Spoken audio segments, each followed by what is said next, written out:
If there's one thing you can take out of Davos, it's very clear that there is a lot of uncertainty in this world.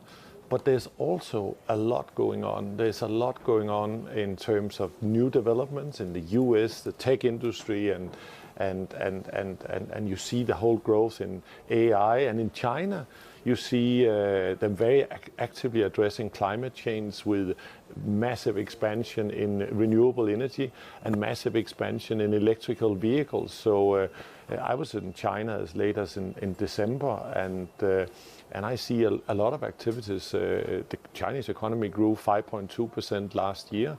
So we are kind of cautiously optimistic about the Chinese economy. Does a gradual recovery in the overall Chinese economy, though, mean an uptick in demand for Rio Tinto's products?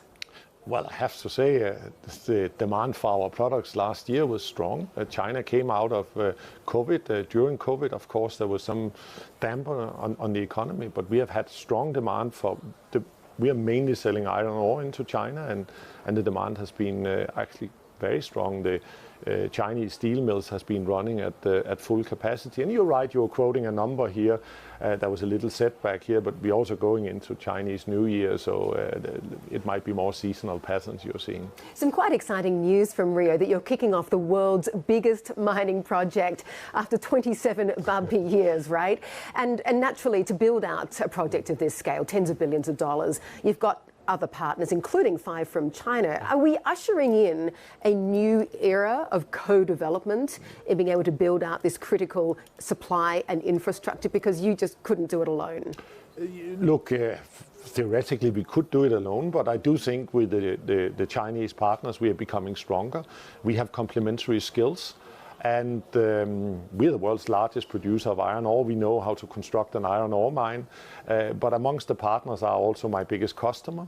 And it's, of course, when you build a new mine, important that there's somebody to consume what you're producing. And what is absolutely great with the Simandou mine is that it's the highest iron ore quality you basically can find on the planet. And that helps a lot to decarbonize, because it means that you can take a lot of the materials there directly through a DIR and electric arc furnace process that has much lower CO2 emissions than the normal blast furnace process. So taking this project forward means less CO2, and if we do it right, and it's a big ESG challenge, but we believe we are up to it, it will be done to the highest standard. It can be a country maker for Guinea. Indeed, how do you decarbonize an incredibly carbon-intensive industry? Yeah.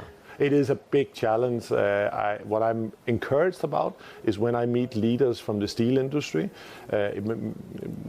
of which the major part is in Asia, in Japan, in Korea, and very much in China. People are very committed to find solutions to address the carbon emission from steel making, and we have a role to play as iron ore makers as well. So we work very close with our customers, and I'm absolutely convinced that we will find technical solutions.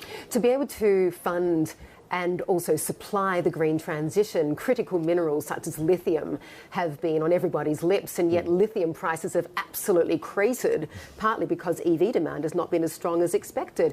But you're heavily invested in lithium. You've got a processing plant underway in Argentina, I think an exploration project getting underway in Rwanda. Are you still committed to lithium, and what's your outlook for prices? No, very much so. But first of all, the energy transition means extra demand for a number of our materials, aluminium, copper, and battery materials like lithium. And may I just remind you the size of the scale here.